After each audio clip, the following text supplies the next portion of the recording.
Friends, welcome back to my channel. ఈ వీడియోలో AP ప్రభుత్వ ఉద్యోగ పెన్షనర్ల పెండింగ్ బకాయిల చెల్లింపులపై రాత్రే సంచలన నిర్ణయం తీసుకోవడం జరిగింది. మరి పెండింగ్ బకాయిల గురించి తాజా సమాచారాన్ని అయితే ఈ వీడియోలో తెలుసుకుందాం. వీడియో ఎక్కడే కానీ స్కిప్ చేయకుండా ఎండ్ వరకు చూడండి. అప్పుడే పూర్తి ఇన్ఫర్మేషన్ అర్థమవుతుంది.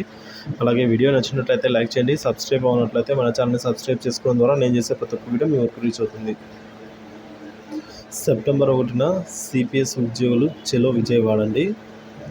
ఎందుకంటే రాష్ట్రంలో అధికారంలోకి వచ్చే ఏ ప్రభుత్వమైనా సెప్టెంబర్ 1 నాటికి సిపిఎస్ రద్దుపై హామీ ఇవ్వని పక్షంలో సెప్టెంబర్ 1వ తేదీన బ్లాక్ డేగా పాటించడాన్ని అయితే కొనసాగిస్తామని, ఆ రోజున చెలో విజయవాడ నిర్వహిస్తామని అయితే ఏపీ సిపిఎస్ఈఏ రాష్ట్ర అధ్యక్షుడు కోరుకొండ సతీష్ తెలిపారు.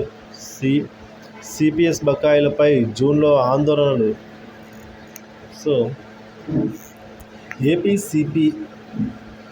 సిపిఎస్ఈఏ రాష్ట్ర కార్యవర్గ సమావేశం అయితే నిర్ణయం తీసుకోవడం జరిగిందండి. ఈ విధంగా చెల్లించని పక్షంలో ఏ ప్రభుత్వం అయినా సరే అధికారంలోకి వచ్చిన తర్వాత సిపిఎస్ రద్దుపై హామీ ఇవ్వని పక్షంలో ఖచ్చితంగా బ్లాక్ డే ఉంటుంది. సెప్టెంబర్ 1న అయితే హెచ్చరిక జారీ చేసింది.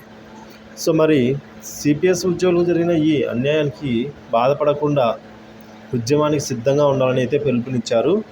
ఏపీ సిపిఎస్ఈఏ ఏర్పడిందే సిపిఎస్ రద్దు కోసమని, అది సాకారమైతే తమ డిమాండ్ పరిపూర్ణమే అని అన్నారండి. విజయవాడలో ఏపీ సిపిఎస్ఈఏ రాష్ట్ర కార్యవర్గ సమావేశం జరిగింది. ఈ సమావేశం 26 జిల్లాల నుంచి సంఘ కార్యవర్గ సభ్యులు పాల్గొన్నారు.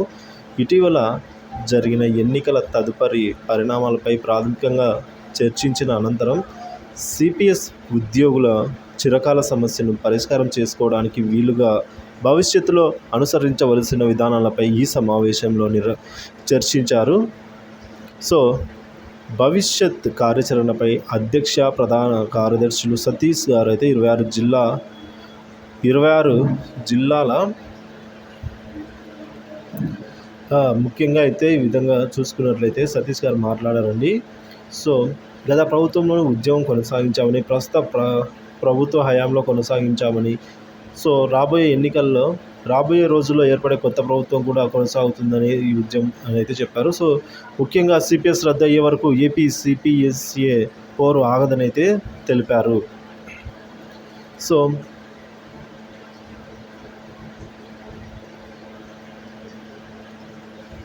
మరి సిపిఎస్ రద్దు అయ్యే వరకు ఏపీ సిపిఎస్ పోరు ఆగదని అయితే రెట్టింపు ఉత్సాహంతో ముందుకు వెళ్తుందనేది అంతే తప్ప తగ్గదు ఎక్కడేగానని స్పష్టం చేస్తారు. సిపిఎస్ ఉద్యోగులకు ఇప్పటి వరకు బకాయిలు కూడా విడుదల చేయలేదన్నారు. ఇటీవల చీఫ్ సెక్రటరీని కలిసి సిపిఎస్ ఉద్యోగుల బకాయిలను విడుదల చేయాల్సిందిగా విజ్ఞప్తి చేశామని, అయినా అప్పటికీ కూడా ఎలాంటి చలనం కల్పించట్లేదని అయితే అన్నారు.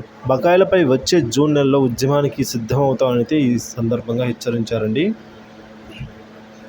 సో మరి చూసుకోవచ్చు, ఏ ప్రభుత్వం వచ్చినా సరే ఉద్యోగులకు సంబంధించి సమస్యల మీద పోరాటాలు ఎప్పటికీ తగ్గవు, వెనక్కి తగ్గవు, ఆగవు, ఇంకా బలోపేతమవుతాయి కానీ తగ్గవు అని, ఎక్కడే కానీ తగ్గే ప్రసక్తే లేదని అయితే స్పష్టం చేశారు ఏపీ సిపిఎస్ఈఏ అధ్యక్షుడు.